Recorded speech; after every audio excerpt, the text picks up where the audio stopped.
Assalomu alaykum, hurmatli tomoshabinlar. Bugun men juda muhim masalani tushuntirib beraman. Nega ayrim pensionerlarning hisob raqamidagi pullar birdaniga kamayib qolmoqda? Kartadagi mablag'lar lahzada yechib olinmoqda. Ba'zan esa odam ertalab qarasa, kecha tushgan pensiya hisobda yo'q. Bu ma'lumot har bir oilaga tegishli. Chunki har birimizning uyimizda ota-onamiz, bobo-buvimiz, nafaqa yoki pensiya oladigan yaqinimiz bor. Iltimos, hoziroq kanalga obuna bo'ling. Videoga like bosing va bu mavzuni oxirigacha eshiting. Chunki bitta oddiy xato butun oylik pensiyaning yo'qolishiga sabab bo'lishi mumkin. Men avvalo shuni aniq aytib qo'ymoqchiman. Pensiya pullar o'z-o'zidan nollashtirilmaydi. Pulning yo'qolishi ortida odatda aniq sabab bo'ladi. Bu sabab bank kartasi bilan bog'liq firibgarlik bo'lishi mumkin. Sud ijrosi yoki qarzdorlik bo'yicha ushlab qolish bo'lishi mumkin. Kredit yoki mikrozaym bo'yicha avtomatik yechim bo'lishi mumkin. Yoki pensionerning o'zi bilmagan holda telefon orqali tasdiq kodini aytib yuborgan bo'lishi mumkin. Ilgari ko'p pensionerlar pensiyani naqd pul shaklida olardi. Pochtachi yoki bank kassasi orqali pul berilardi. Odam qo'liga naqd pulni olardi va uni uyda saqlardi. Bunday tizimda ham xavf bor edi. Yo'lda yo'qotish, uyda o'g'irlik, not to'g'ri sanash, boshqa odamga ishonib berish. Lekin bitta katta farq bor edi. Pulni yechish uchun odamning o'zi bilan bo'lishi kerak edi. Hozir ko'p pensiya plastik karta yoki bank hisob raqamiga tushadi. Bu qulay. Navbat kamroq pulni istalgan vaqtda yechish mumkin. Kommunal to'lovlarni telefon orqali to'lash mumkin. Lekin aynan shu qulaylik bilan birga yangi xavflar ham paydo bo'ldi. Endi firibgar pensionerning uyiga kelmasdan ham telefon orqali, SMS orqali, Telegram orqali yoki soxta havola orqali kartadagi pulni yechib olishi mumkin. Men ko'p uchraydigan holatni oddiy tilda tushuntiraman. Pensionerning kartasiga masalan 1 million 200 ming so'm pensiya tushdi. Shu kuni unga qo'ng'iroq bo'ladi. Qo'ng'iroq qilgan odam o'zini bank xodimi, ijtimoiy himoya xodimi, pensiya bo'limi vakili yoki hatto xavfsizlik xizmati deb tanishtiradi. U kartangiz bloklanadi. Pensiyangiz qayta hisoblanmoqda. Sizga qo'shimcha to'lov chiqdi. Hisobingizga hujum bo'lyapti deb odamni qo'rqitadi. Keyin SMS orqali kelgan kodni so'raydi. Pensiyasiga ishonib kodni aytadi.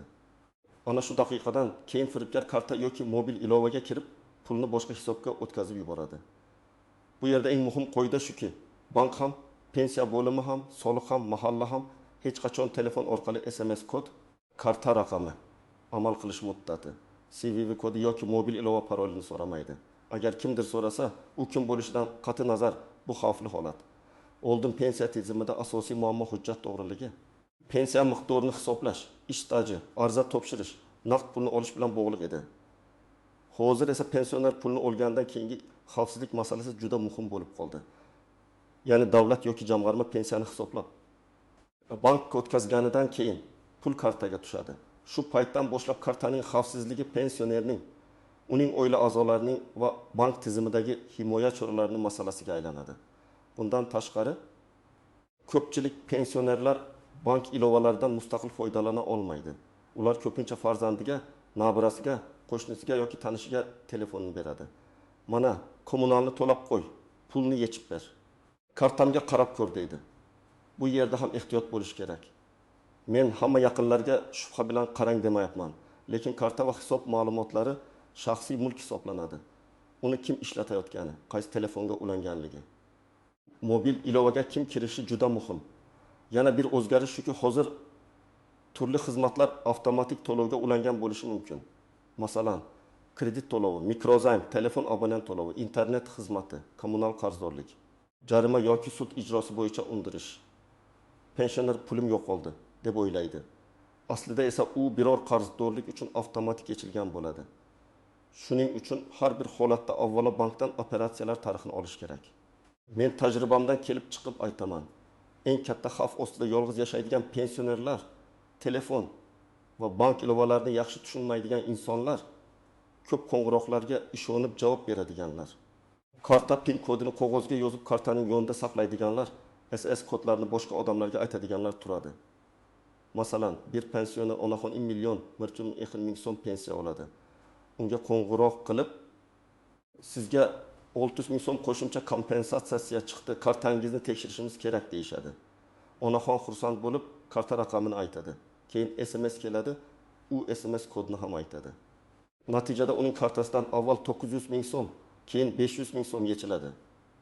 U bankka borganida operatsiya internet orqali amalga oshirilgani ma'lum bo'ladi. Ikkinchi misol, bir otaxon pensiya kartasini nabirasiga berib, bankomatdan pul yechib kel deydi. Nabira pulni yechadi, lekin keyin karta ma'lumotlarini telefonidagi bir ilovaga saqlab qo'yadi. Bir necha kundan keyin karta orqali onlayn xaridlar amalga oshadi. Bu holatda ham pul yo'qoladi. Lekin sabab firibgarlikmi, ehtiyotsizlikmi yoki ichki oila nizosimi? Alohida tekshirish kerak bo'ladi. Uchinchi misol, pensionerning 2 million so'm pensiyasi tushadi, lekin hisobda atiga 600 ming so'm qoladi. U bank pulimni nollashtirdi deb o'ylaydi. Bankdan ko'chirma olinganda esa ma'lum bo'ladi. Oldin olingan 20 million 400 ming so'mlik mikrozaym bo'yicha avtomatik yechim bo'lgan. Pensioner mikrozaymni o'zi olmaganini aytadi. Keyin aniqlansa, uning pasporti va telefon raqami orqali kimdir onlayn qarz rasmiylashtirgan. Bu holatda faqat bankka shikoyat qilish yetarli emas, ichki ishlar organlariga ham murojaat qilish kerak. 4-misol. Pensioner kommunal to'lovlarni o'z vaqtida qilmagan, jarimalar yig'ilgan, ish sud ijrosiga o'tgan. Pensiya kartasiga pul tushishi bilan ma'lum qismi ushlab qolingan. Bunday paytda odam hammasi yo'qoldi deb o'ylashi mumkin. Lekin aslida bu majburiy undirish bo'lish ehtimoli bor. Shu sababli men har doim aytaman, vahima qilishdan oldin hujjatli iz qidiring. Qaysi sana, qaysi summa, qaysi tashkilotga qanday asos bilan yechilganini aniqlash kerak. Agar sizning pensiyangiz odatdagidek tushayotgan bo'lsa, kartangizni hech kimga bermasangiz, SMS kodlarini aytmasangiz, mobil ilova faqat o'zingizning telefoningizda bo'lsa, shubhali havolalarni bosmasangiz, sizda xavf ancha kamayadi. Lekin bu umuman xavf yo'q degani emas. Chunki firibgarlar har kuni yangi usul topyapti. Masalan, ular pensiya oshirildi, ro'yxatdan o'ting degan soxta xabar yuborishi mumkin. Xabarda havola bo'ladi. Odam havolani bosadi, karta ma'lumotlarini kiritadi, keyin pul ketadi. Yoki ular bank kartangiz bloklandi, tezda tasdiqlang deb qo'rqitadi. Yana ayrimlari o'zini prokuratura, soliq, bank, ijtimoiy himoya yoki mahalla xodimi deb tanishtiradi. Rasmiy odamga o'xshab gapiradi, ismingizni ham aytishi mumkin. Hatto pasport ma'lumotlaringizning bir qismini bilishi mumkin. Bu odam haqiqatan ham rasmiy xodim degani emas. Men tomoshabinlarga shuni eslataman. Firibgarlar odamni ikki yo'l bilan boshqaradi. Birinchisi qo'rqitish. Hozir kartangiz bloklandi, pulingiz ketadi, nomingizga kredit olinmoqda deydi. Ikkinchisi ochko'zlik yoki umid berish. Sizga qo'shimcha pul chiqdi. Bir martalik yordam puli bor. Pensiyangiz qayta hisoblanib, katta summa beriladi deydi. Ikkala holatda ular sizni shoshiltirishga harakat qiladi. Shoshilgan odam xato qiladi. Endi juda muhim nozik jihatlarni tushuntiraman. Har bir pul yechimi firibgarlik emas. Ba'zan pul qonuniy asosda ushlab qo'yiladi. Masalan, pensionerning aliment qarzi, kredit qarzi, sud qarori bilan belgilangan to'lov, jarima yoki boshqa majburiy to'lovi bo'lishi mumkin. Bunda bank shunchaki ijro hujjati asosan pulni ushlab qoladi. Lekin bu holatda ham odamning huquqi bor. U qaysi hujjat asosida, qancha miqdorda, qaysi tashkilot foydasiga ushlab qolinganini bilishga haqli. Yana bir nozik masala, pensiyaning hammasi ushlab qolinishi mumkinmi? Amaliyotda turli to'lovlar bo'yicha cheklovlar, ushlab qolish miqdorlari va tartiblar mavjud. Shuning uchun agar pensionerning butun pensiyasi yechilib ketgan bo'lsa, men bunday holatda albatta bankdan yozma ko'chirma, majburiy ijro byurosidan ma'lumot va pensiya bo'limidan tushuntirish olishni maslahat beraman. Chunki ba'zan texnik xato, noto'g'ri hisob raqamga bog'lanish yoki noto'g'ri undirish holatlari ham uchrab turadi. Yana bir istisno.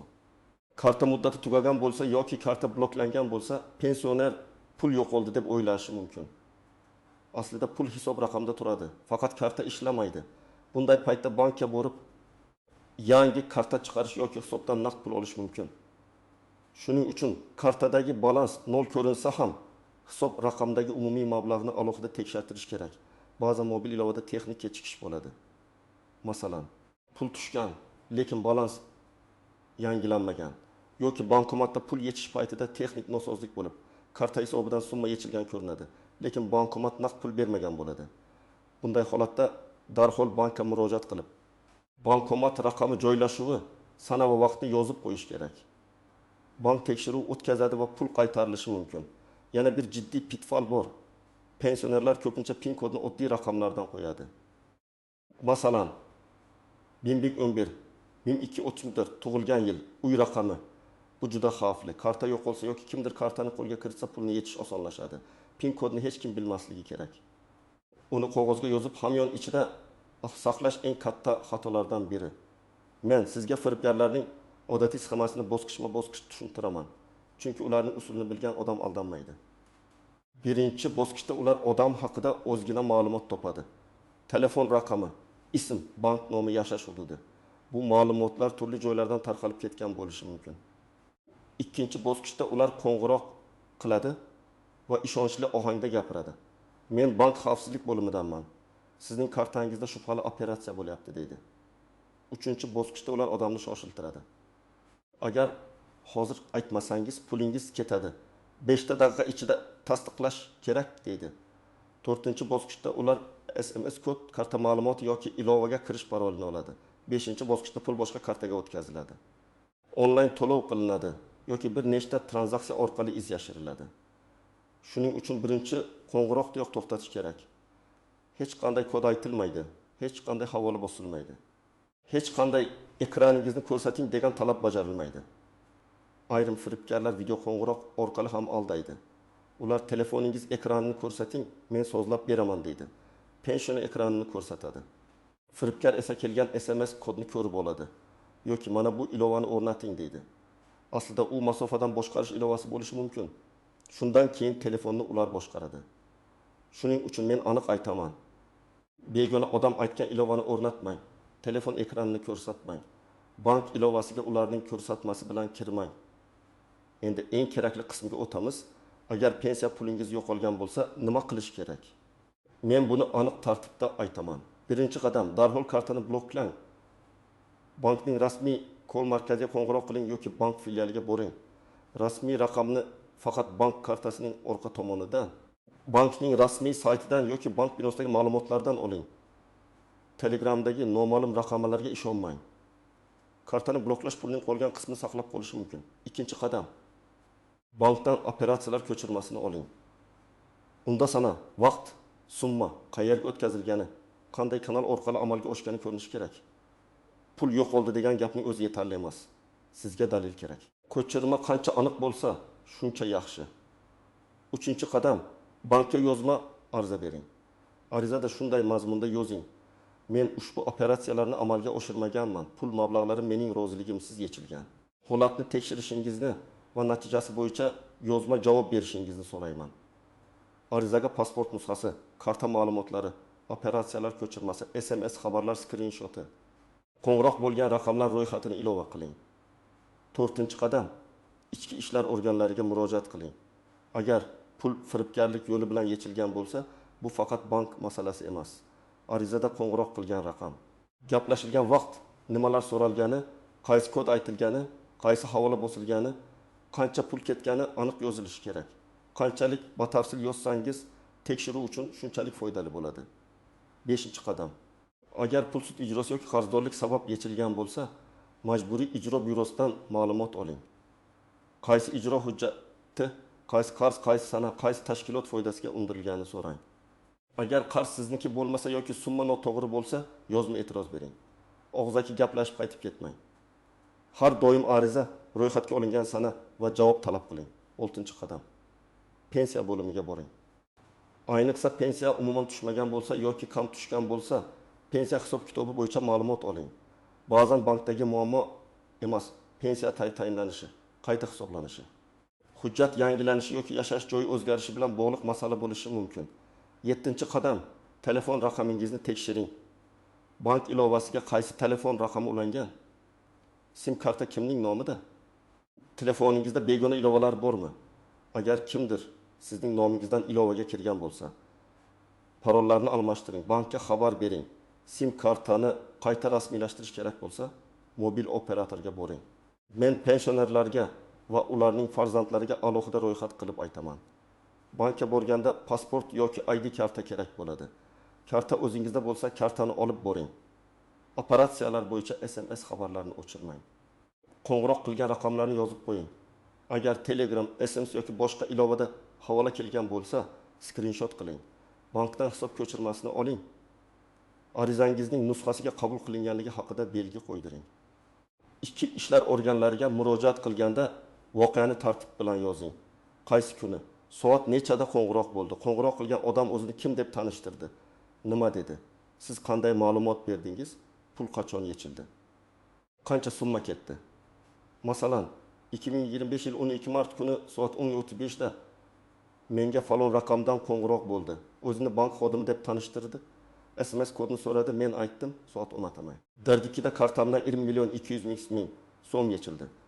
Mana shunday aniq yozilsa, ish yuritish osonlashadi. Agar masala sud ijrosi bilan bog'liq bo'lsa, unda ijro hujjati nusxasini, qarzdorlik hisob-kitobini, ushlab qo'lingan summalar jadvalini so'rang. Agar pensiyadan ortiqcha ushlangan deb o'ylasangiz, yozma ravishda qayta hisob-kitob talab qiling. Men farzandlarga ham murojaat qilaman. Ota-onangizning pensiya kartasi bor bo'lsa, ularga faqat hech kimga kod aytmang deb qo'yish yetarli emas. Amalda yordam berish kerak. Ularning telefonida bank ilovasi bo'lsa, parolni murakkab qiling. SMS xabarlar keladigan raqam faqat o'zlarida bo'lsin. Telefonda noma'lum ilovalar bo'lmasin. Karta PIN kodini tug'ilgan yilga qo'ymang. Karta yo'qolsa, qayerga qo'ng'iroq qilish kerakligini qog'ozga yozib, uyda ko'rinadigan joyga qo'yib qo'ying, lekin PIN kodni yozmang. Ota-onangizga oddiy qoidani o'rgating. Telefon qilgan odam kim bo'lishidan qat'i nazar, pul, karta, kod, parol haqida gap boshlasa, darhol qo'ng'iroqni uzish kerak. Keyin farzandiga yoki bankning rasmiy raqamiga qo'ng'iroq qilish kerak. Hech qachon qo'ng'iroq qilgan odam aytgan raqamga qayta qo'ng'iroq qilmang. Chunki u ham firibgarning raqami bo'lishi mumkin. Yana bir amaliy usul. Pensiya tushgan zahoti hammasini kartada qoldirmaslik mumkin. Kerakli qismini naqd qilib olish, qolganini alohida xavfsiz hisobda saqlash. Kundalik xarajatlar uchun alohida karta ishlatish mumkin. Masalan, pensioner oyiga 20.800.000 so'm olsa, 20 million so'mini asosiy ehtiyojlar uchun naqd oladi. 500.000 so'mini kommunal va dori-darmon uchun qoldiradi. 300.000 so'mini zaxira hisobga o'tkazadi. Bu har doim ham hamma uchun qulay emas, lekin xavfni kamaytiradi. Yana bir maslahat. Karta orqali katta pul saqlanadigan bo'lsa, internet to'lovlarini cheklash yoki limit qo'yish haqida bankdan so'rang. Ba'zi banklarda kunlik o'tkazma limiti, onlayn xarid limiti, SMS tasdiqlash, biometrik himoya, ilovaga kirish cheklovlari bo'ladi. Bu xizmatlar ba'zan odamni katta yo'qotishdan saqlaydi. Birinchi xato. Men oddiy pensionerman. Meni kim aldaydi deb o'ylash. Firibgar aynan oddiy ishonuvchan, texnikani yaxshi bilmaydigan odamni qidiradi. Unga odamning boy bo'lishi shart emas. 800.000 so'm ham, 1 million so'm ham ular uchun pul. Ikkinchi xato. SMS kodni aytish. Men buni yana takrorlayman. SMS kod bu sizning elektron imzoingizga o'xshaydi. Kodni aytdingizmi? Demak, operatsiyaga ruxsat bergandek bo'lib qolishingiz mumkin. Keyin pulni qaytarish qiyinlashadi. Uchinchi xato. Shubhali havolani bosish. Yordam puli oling, pensiya oshirildi. Ro'yxatdan o'ting. Kartangizni tasdiqlang degan havolalar ko'p hollarda xavfli bo'ladi. Rasmiy masalalarni faqat rasmiy sayt, bank filiali, pensiya bo'limi yoki davlat xizmatlari orqali tekshiring. 4-xato, vaqtni boy berish. Pul ketganini ko'rsangiz, ertaga boraman, dushanba kutaman demang. Birinchi soatlar juda muhim.